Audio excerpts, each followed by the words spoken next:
आपको एक भीमताल नैनीताल की घटना सुना रहा हूं। बाबा देवीदत्त जोशी के यहां प्रवास कर रहे थे। उस समय प्रातः बैठे हुए थे, उनके पास भक्त दर्शन के लिए आ रहे थे। उन्होंने 3-4 भक्तों से यह कहा कि भाई 3-4 लोग जाइएगा, यहीं पास में जो शिव मंदिर है, खंडर रूप में हो चुका है, वहीं कमरे में एक पुरुष और एक माई बंद है, आप उनको ले आइएगा। 3-4 भक्त उठे और वहां पर गए। शिव मंदिर खंडर के रूप में उस समय था। उन्होंने वहां आवाज लगाई, दरवाजा पीटा, लेकिन प्रत्युत्तर में कोई प्रतिक्रिया नहीं हुई। वो वापस आ गए बाबा जी के पास। उन्होंने कहा वहां तो कोई नहीं मिला भाई। नहीं, वहां पर वो माई है, वहां पर एक पुरुष है वहां पर। अच्छा ऐसा करिए, तब तक और भक्त आ चुके थे, उनमें से 3-4 लोगों को कहा कि जाइए आप, वहां पर 2 लोग कमरे में बंद हैं, आप उनको बुला लाओ, और यदि वो नहीं आना चाहे तो आप उनको जबरदस्ती लाइएगा। 3-4 भक्त फिर गए। वहां पर एक कमरा था, उसका दरवाजा पीटा, तेज तेज आवाजें लगाई।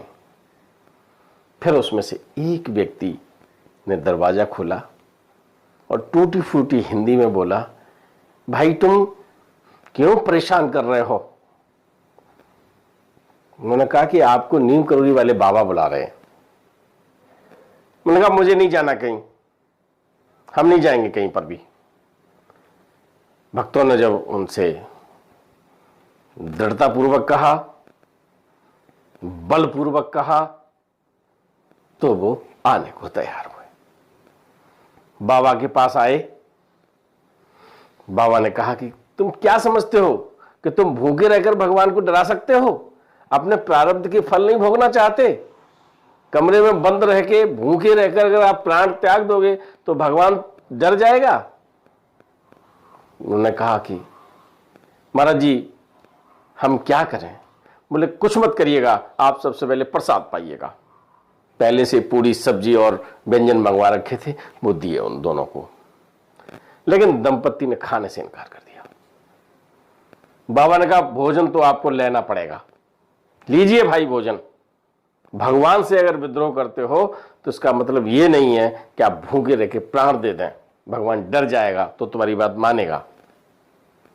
उन्होंने भोजन किया। जो भक्त थे वहां वो ये देख रहे थे क्या हो रहा है। फिर उन्होंने कहा कि क्या बात है। उस दंपत्ति ने जो बताया वो भक्तों ने सुना। उन्होंने बताया कि हम बद्रीनाथ महाराज के दर्शन करने गए थे, दक्षिण का रहने वाला हूं। वहां से दर्शन करके लौट रहे थे तो कुछ डाकुओं ने हमारे रुपए, पैसे, सामान सब कुछ छीन लिया, मारा पीटा। प्रभु जी बताइए हमारी क्या गलती थी? हम तो तीर्थ यात्रा के लिए गए थे और भगवान ने हमको ये दंड दिया। हम तो घर जाने लायक, हमारे पास पैसे भी नहीं है। तो मैंने सोच लिया कि इस दुनिया में अब रहना नहीं है, हम लोग यहीं भूखे रह के यहीं प्राण त्याग देंगे। बाबा जी ने कहा कि जन्म में जो आदमी कर्म करता है उसके फल मिलता है। तुम्हारे पूर्व जन्म के कुछ प्रारब्ध हैं जिससे तुम्हें ये कष्ट हुआ। अब आप ये धनराशि लीजिए और आप अपने जाइएगा। उन्होंने लेने से इनकार किया कि साहब हम ऐसे नहीं लेते। बहुत समझाया उनको। फिर उन्होंने इस निवेदन के साथ धनराशि ली कि हम वहां से जाके हम वापस कर देंगे।